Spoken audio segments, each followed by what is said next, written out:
بسم الله الرحمن الرحيم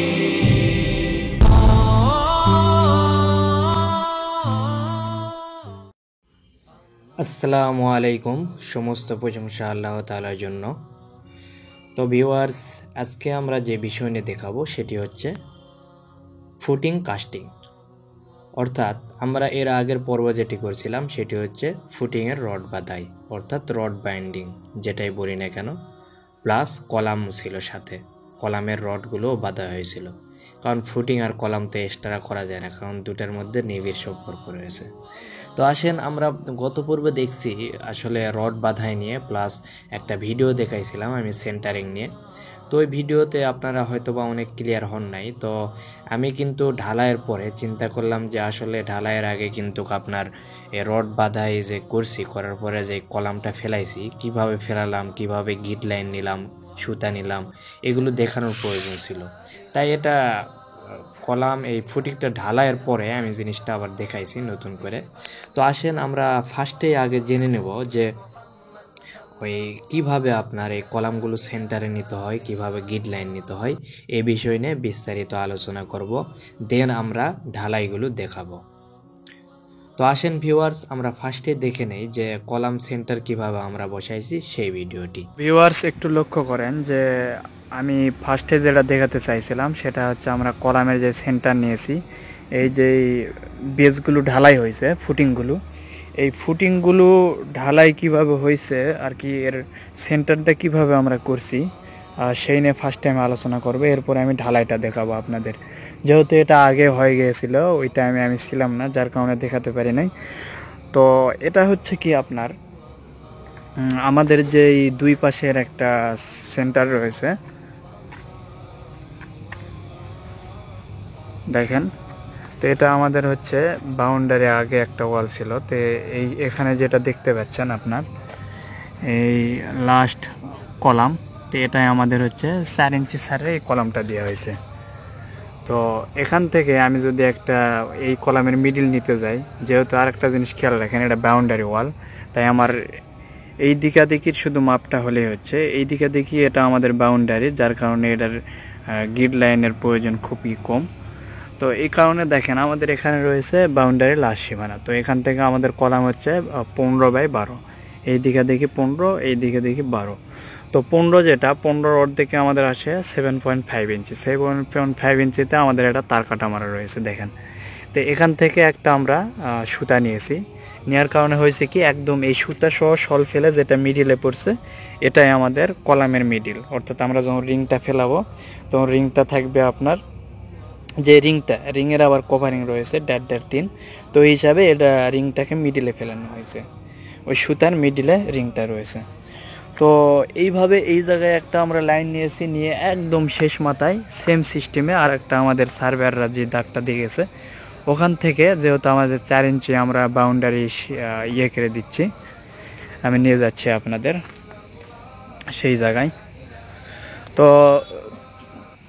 তো এইভাবে আপনার নিয়মটা হচ্ছে, যদি আপনার ইয়ে হতো, যদি আমরা কোনো বিল্ডিংয়ের লেআউট দিতাম এইভাবে ফুটিংয়ের সময়, কলামের লেআউট, কারণ ফুটিং যখন করা হয় তখন কলামটাকে সেন্টারে রাখা হয় সব সময়, তারপরে ফুটিংটা করা হয়।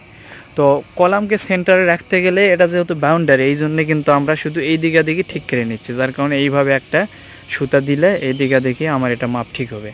আর যখন আমার বিল্ডিং করব তখন আমার এই দিকে দিকেও দরকার সুতা, এই দিকে দিকেও দরকার। অর্থাৎ এর আগে ফার্স্টে যে আপনারা রড ব্যান্ডিংয়ের ভিডিও দেখছেন, ওখানে কিন্তু ফার্স্টে আমি দেখাইছি যে বিল্ডিংয়ের যদি আপনারা লেআউটগুলো দিয়ে নেন, অর্থাৎ কলামের সেন্টারগুলো বাইর করতে চান, তখন কিন্তু আপনার দুই দিক দিয়েই সুতা থাকতে হবে, দিয়ে যেটা মিডিলে পড়বে সেটাই হচ্ছে আমার কলামের সেন্টার। এই দেখেন সুতাটা আগে টানা হয়েছিল, বর্তমানে এখন আমরা গেট বিম করব, যার কারণে গেট বিমের জন্য সুতা এইভাবে টানে ঠিক করা হচ্ছে। গেট বিমের জন্য কিন্তু এইভাবে সুতা দিয়ে করা হয়। তো আমি এই মাথায় চলে আসছি, অনেক দূর আর কি, যেহেতু এটা 162 ফিট লম্বা রয়েছে, আর এই প্রজেক্টটা অনেক বড়, দেখতে পাচ্ছেন আপনারা, অনেক বড়। তো দেখেন এটা আমাদের ফার্স্টে যে মূল আমাদের একটা ইয়ে ছিল, এই 4 ইঞ্চি, এই জায়গায় আমাদের একটা ইয়ে রয়েছে, সেন্টার রয়েছে, যেটা সার্ভের আগে মাপ দিয়েছিল। তারপর 4 ইঞ্চি সরায়ে আমরা আরেকটা ইয়ে নিছিলাম, খুঁটি নিছিলাম। তো খুঁটি নেওয়ার পর ওই খুঁটিও এখন উঠে ফেরানো হয়েছে। তো 4 ইঞ্চি পরে, একদম 4 ইঞ্চি পরে এখানে নিচে রয়েছে, মাটির নিচে রয়েছে, ওই খুঁটিগুলো কিন্তু রাখতে হয়, এগুলো আমাদের বালির নিচে আছে। তো 4 ইঞ্চি পর আমরা বাউন্ডারি ওয়াল ছেড়ে দিলাম। 4 ইঞ্চি পর থেকে আমাদের সেন্টার 7.5। তো এই জায়গা তো এই তার কাটা 7.5-এ আছে, দেখতে পাচ্ছেন। তো 7.5 থেকে এই মাথা থেকে ওই মাথা পর্যন্ত কিন্তু আমাদের সুতা নেওয়া হয়েছে। সুতা নিয়ে একদম টান করে তারপরে কিন্তু আমাদের ওখান থেকে শলটা ফেলায়, আর এটার একটা নির্দিষ্ট মাপ আছে, যেহেতু এই দিকে দিকে আমরা সুতা নিচ্ছি না, যার কারণে এগুলো প্রতিটাই আমরা মোটামুটি 10 ফিট করে রাখছি। 10 ফিট 2-3 ইঞ্চি এরকম হবে করে করে রাখা হয়েছে। এই জন্যে এটা আমাদের মেন না, বাউন্ডারির সময় কিন্তু আমাদের আউটটা মেন, যার কারণে আউটের উপর খেয়াল রাখে কিন্তু এই সুতাটা এই দিকে দিকে নেওয়া হয়েছে, নিয়ে ওখান থেকে মাপ করে সেন্টারে কলামগুলো ফেলানো হয়েছে। আর ফুটিংগুলো তো ফুটিংয়ের মাপ অনুযায়ী করা হয়েছে, এখান থেকে যা দূরত্ব হয় ওই অনুযায়ী করা হয়েছে, কিন্তু এই দিকে দিকেরটা আমার সেন্টার করে করা হয়েছে, আর এটা নির্দিষ্ট একটা মাপে ফেলানো হয়েছে যেহেতু বাউন্ডারি। কিন্তু যদি এটা আমি আগেই বলে নিচ্ছি বিল্ডিংয়ের হতো, তাহলে কিন্তু রড ব্যান্ডিংয়ের যে ভিডিওটা দেখছেন ফুটিংয়ের রড ব্যান্ডিং, সেটার ফার্স্টে যে ভিডিওটা আমি দেখাইছি ওই সিস্টেমে করতে হবে। আপনার প্রতিটা এই যেমন এই সোজাসুজি প্রতিটা গিড লাইন সোজাসুজি সুতা টানতে হবে, এই দিকে দিকে প্রতিটা গিড লাইন সোজাসুজি আমাদের সুতা টানতে হবে, এই দিকে দেখি এই দিকে দেখি টানার পরে যেটা আমাদের মূল যে সুতাটা ক্রস করতেছে 2 সুতা, ওটাই কিন্তু আমাদের মূল সেন্টার। তো ওখান থেকে যদি আমার 10-10 কলাম হয়, তাহলে আমি 10 ইঞ্চিকে চতুর্দিকে নেব, নিয়ে একটা সেন্টার করব, যেটা আমি দেখাইছি। যদি আপনারা না দেখে থাকেন তাহলে রড ব্যান্ডিংয়ের ওই ভিডিওটা দেখে নেবেন। তো আসেন আমরা এখন মূল ভিডিওতে যাব, ঢালাইয়ের ভিডিওতে।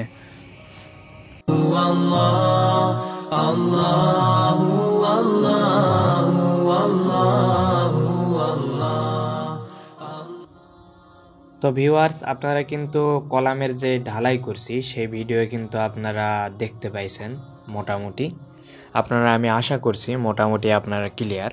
তো এখন আসেন আমরা যে ভিডিওটি দেখব সেটি হচ্ছে এই যে ফুটিংগুলো দেখলেন, এই ফুটিংগুলো ঢালাই করা হয়েছে কিভাবে সেসব নিয়ে এখন আমরা ভিডিও দেখব।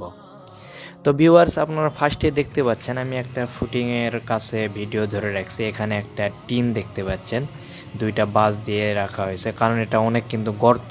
তো এই গর্তর নিচে মানুষ নামবে আবার উঠবে, এটা কিন্তু অনেক একটা কষ্টকর আর এটা সময় সাপেক্ষে, যার কারণে এইভাবে টিন দিয়ে আপনারাও করতে পারেন। যদি গর্ত বেশি হয়, টিনের ওই মাথায় যদি কংক্রিট ঢালে দেয় তাহলে কিন্তু নিচে আরামে পড়ে যাবে।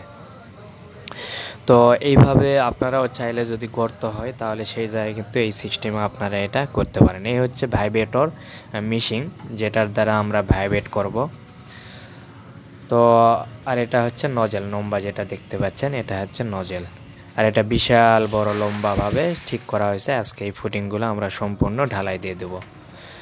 তো এখন দেখেন আমাদের কিন্তু যারা এই মিস্ত্রি লেবার যারা রয়েছে তারাই কিন্তু ঢালাইয়ের কাজ শুরু করে দিয়েছে। সেখানে মিক্সার মেশিনে ঢালাই হচ্ছে, দেখতেই পাচ্ছেন। প্লাস এখানে কিন্তু একজন ইঞ্জিনিয়ার সে টালি করতেছে, অর্থাৎ কত ব্যাগ হচ্ছে একটা সিমেন্টের সাথে কত ব্যাগ হচ্ছে আপনার পানি প্লাস হচ্ছে কংক্রিট খোয়া, অথবা আপনার যেটাই বলি না কেন যে হচ্ছে যে মিক্সার করতে আমাদের সিমেন্ট মিক্সার করতে কি কি লাগে, একটা হচ্ছে সিমেন্ট, পানি, এরপরে হচ্ছে খোয়া বা ব্রিক চিপস অথবা স্টোন চিপস, এরপরে হচ্ছে সেন্ড বা বালি। তো এই কয়টারই কিন্তু আমাদের প্রয়োজন পড়ে, এর বেশি প্রয়োজন পড়ে না। তো এগুলো সঠিকভাবে দিচ্ছে কিনা এগুলোই কিন্তু আমাদের লক্ষ্য রাখতে হয়। এগুলো লক্ষ্য রাখার জন্য কিন্তু একটা ইঞ্জিনিয়ার রয়েছে সেখানে, ইঞ্জিনিয়ার অথবা একটা সুপারভাইজার অথবা যে এই বিষয়ে অভিজ্ঞ, এরকম কিন্তু একজনকে দিয়ে দিতে হয়।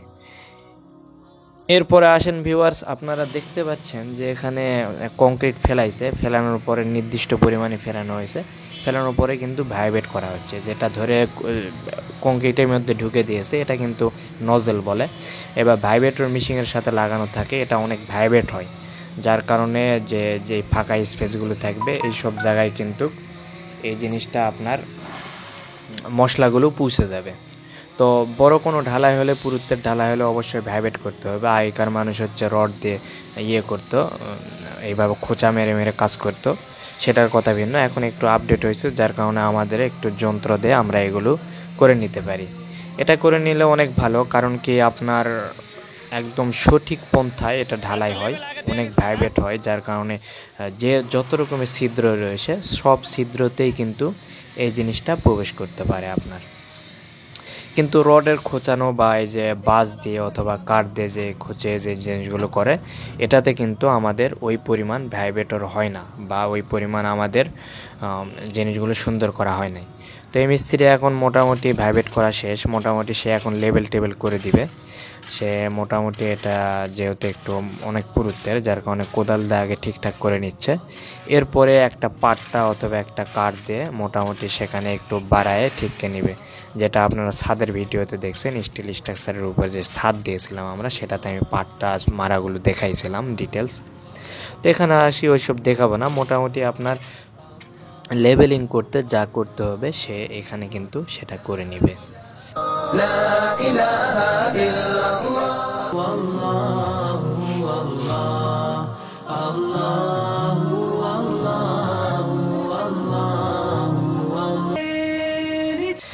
এরপর ভিউয়ার্স লক্ষ্য করেন যে এখানে কিন্তু আমাদের সুন্দর করে মোটামুটি একটা লেবেলিং তারা করে ফেলাইছে। তো এইভাবে লেবেলিং করতে হবে। আর সাইড সুইচ যেগুলো রয়েছে এগুলো মোটামুটি তারা ঠিক করে দিবে স্টেপ বাই স্টেপ। একটু মোটামুটি একটু যখন টান হবে, বর্তমানে অনেক নরম, টান হওয়ার পরে এরপরে কিন্তু আবার একটা পাট্টা দিয়ে বাড়ি মারতে হবে। তো এই হচ্ছে এই সিস্টেমের। আপনারা যখন একটি ইসলামী সঙ্গীত হয়েছিল তখন কিন্তু দেখছেন একটা লেবার অনেক উঁচু থেকে জিনিসটা ডাইরেক্ট ফেলে দিয়েছিল মশলা। এরকম উঁচু থেকে মশলা ফেলানো যাবে না, যেটা অন্য ঢালাইয়ের কাজে আমি বলছি। মশলা ফেলাতে হবে হাইস্ট আপনার 3 ফিটের ভিতরে থাকতে হবে, অর্থাৎ মাজা হালায় কিন্তু মশলাগুলো ফেলাতে হবে, এটা আপনাদের খেয়াল রাখতে হবে। আর এখানে টিন দেওয়া হয়েছে, টিনও দিলে তো আরামে সেটা আস্তে আস্তে চলে যাচ্ছে। যদি অনেক উঁচু থেকে ফেলান তাহলে হবে কি, যে উপরে যে মশলার পানিটা এটা অনেক উঁচুতে আসবে, আর আপনার মশলাগুলো ভিতরে কিন্তু ঢুকে যাবে, যার কারণে এখানে অনেকটা ঢালাইটা সুন্দর হবে না। ভিউয়ার্স, আমি আর একটা কথা আপনাদের বলতে ভুলে গেছিলাম, যে আপনারা যে ঢালাইটা দেখছেন এই ফুটিংয়ের, এটা আমার ফার্স্টেই বলা দরকার ছিল। তো ফুটিংয়ের ফার্স্টে ঢালাই শুরু করার আগে কয়েকটা সতর্ক রয়েছে। যেমন আমরা যে নিচে সলিংটা করছি, সলিংয়ের উপর হালকা একটু আমরা সিমেন্ট বালি দিয়ে একটু আঞ্জিনি মারছি, তারপরে কিন্তু আমাদের ঢালাইটা দেবো। তো এই যেটা করা হয়েছে এটা কিন্তু ঢালাইয়ের আগে আপনাকে ভালো মতো ভিজিয়ে নিতে হবে। আর যদি গ্রেড বিম যখন করব তখন তো দেখাবো ঢালাইয়ের উপর আসলে গ্রাউট দিতে হয়, কিন্তু এখানে যেহেতু আপনার সলিংয়ের উপর কোনো গ্রাউট দিতে হবে না, এটা পানি দিয়ে ধুয়ে নিতে হবে। আর যে আমরা শাটারটা করছি দেখতে পাইছেন, এই শাটার যেই পাশে মনে করেন বালির চাপটা বেশি, বালি আসতে পারে, ওই দিকে শাটার দিতে পারেন। আর যেটা একদম শক্ত হয়ে আছে, মাটি আসবে না, ওগুলো আপনারা পলিথিন দিয়ে দিতে পারেন ফুটিংয়ে। আর যদি পারেন তো বেশি করে মাটি খুঁড়ে চতুর্দিকে শাটার দিয়ে নেবেন। এখন শাটার যদি দেন তাহলে শাটারটাও কিন্তু আপনাকে ফার্স্টে ভিজিয়ে নিতে হবে, ভেজানোর পরে তারপরে ঢালাই দিতে হবে। তার কারণটা হচ্ছে, আপনারা যদি শাটারটা ফার্স্টে না ভেজান তাহলে হবে কি, এই যে কংক্রিটের একদম পানি যেটা আছে সেটা শাটারের সাথে এমনভাবে লেগে যাবে, পরবর্তীতে খুলতে পারবে না, খুললেও দেখা যাবে ফুটিংয়ের মশলাগুলো শাটারের সাথে চলে আসতেছে। তো এটা খেয়াল রাখবেন অবশ্যই আপনারা। আজকে এই পর্যন্তই দেখাবো, কারণ ঢালাইয়ের যা যা নিয়ম ছিল বলেই দিলাম। তার মধ্যে একটা অনেক ইম্পর্ট্যান্ট এখানে যেটা ভুল দেখালাম, সেটি হচ্ছে আপনারা খুব উঁচু থেকে ঢালাই ফেলা যাবে না। টিনের উপর ফেলালে সেটা তো কাছেই হচ্ছে, আর না হলে একদম উঁচু থেকে ফেলালে কিন্তু এটা অনেক নিচে 6 ফিট গভীর আছে, প্লাস সে 5 ফিট হবে। তো 5 6 কত হচ্ছে 11। তো 11 ফিট উপর থেকে জিন্দিগি ফেলানো যাবে না, এগুলো ভুল। আমি একবার দেখা মাত্র সতর্ক করে দিয়েছি। হাইস্ট আপনারা 3 ফিটের ভিতর থেকে মশলা ফেলাতে হবে। তো এই জিনিসগুলো আপনারা খেয়াল রাখবেন অবশ্যই। মশলা ফেলানোর নিয়মগুলো একটু দেখবেন, প্লাস মশলাটা কোন রেশিওতে বানাচ্ছে সেগুলো খেয়াল রাখতে হবে আপনার। প্লাস হচ্ছে আপনার কোন রেশিওতে এই মশলাটা বানাচ্ছে সেটা তো খেয়াল রাখবেনই। মশলা বানানো খেয়াল রাখার পরেও আপনার ঢালাইগুলো কেমন হচ্ছে, তারা ভাইব্রেট করছে কি করছে না, এগুলো কিন্তু আপনাদের দেখতে হবে। ভাইব্রেট ভালো মতো হচ্ছে কি হচ্ছে না, প্লাস উপরে ফিনিশিংটা কীভাবে তারা দিচ্ছে সেগুলো খেয়াল রাখতে হবে। তো ভিউয়ার্স, আজকে এই পর্যন্ত। নেক্সট ভিডিওতে আমাদের যেটা থাকছে সেটা হচ্ছে গেট বিমের ঢালাই, অর্থাৎ গেট বিমের রড ব্যান্ডিং, প্লাস শাটার কীভাবে করবেন, প্লাস গেট বিমটা একদম সোজা কীভাবে করবেন, কীভাবে আপনার সুতা টুতা দিতে হবে, এই নিয়ে আমরা নেক্সট ভিডিও করব। তো আমাদের চ্যানেল অবশ্যই সেজন্য সাবস্ক্রাইব করবেন এবং হচ্ছে লাইক কমেন্ট শেয়ার করবেন যদি ভিডিওটি ভালো লাগে। আর অবশ্যই বলে রাখবো আমার জন্য দোয়া করবেন যেন আপনাদের জন্য আরও ভালো কিছু দিতে পারি। আর আপনাদের কোনো টেকনোলজি সম্পর্কে জানা থাকলে সেটা নিয়ে আমাদের এখানে কমেন্টস করতে পারেন, অথবা আপনাদের কোনো কিছু জানার থাকলে সেটা নিয়েও কমেন্টস করতে পারেন। আর আমাদের একটি সার্ভিস হচ্ছে আমরা ড্রয়িং ডিজাইন করে দিয়ে থাকি বিভিন্ন জায়গায়। যদি আপনাদের প্রয়োজন পড়ে তাহলে আমাদের সাথে কন্ট্যাক্ট করে সেটা নিতে পারেন। সবাই ভালো থাকবেন, সুস্থ থাকবেন, আল্লাহ হাফেজ।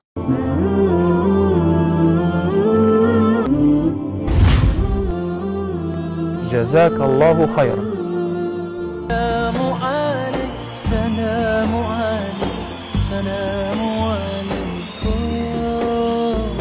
سلام عليك سلام عليك سلام عليك